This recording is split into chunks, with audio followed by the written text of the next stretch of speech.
Add Japanese tech giant Sharp to the list of gadget makers developing a folding phone. Sharp has unveiled a new prototype phone that folds vertically, transforming its 6.18-inch AMOLED display into one that's small enough to fit in your pocket. The design takes a page from the well-loved Game Boy Advance SP or the Motorola RAZR, both of which fold over the Y-axis, instead of the X-axis.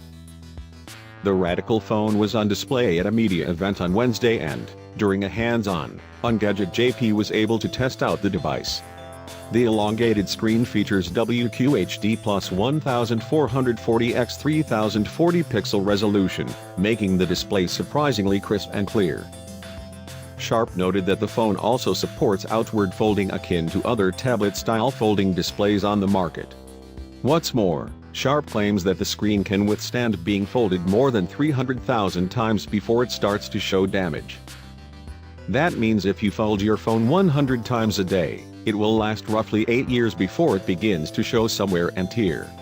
By comparison, Samsung says its own folding phone, the Galaxy Fold, can withstand up to 200,000 folds. However, that number has been disputed by Bloomberg, which reported that the Fold develops a crease on the main screen after it's folded about 10,000 times.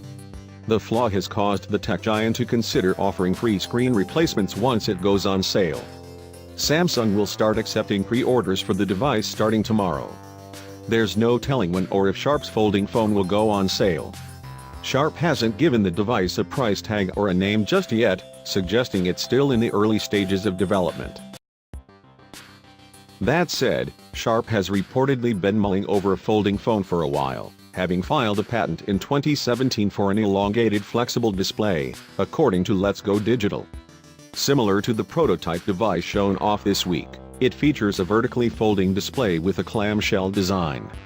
It also describes a unique hinge that can bend at 2 points, allowing users to keep a portion of the display visible after it's been partially folded, Let's Go Digital noted.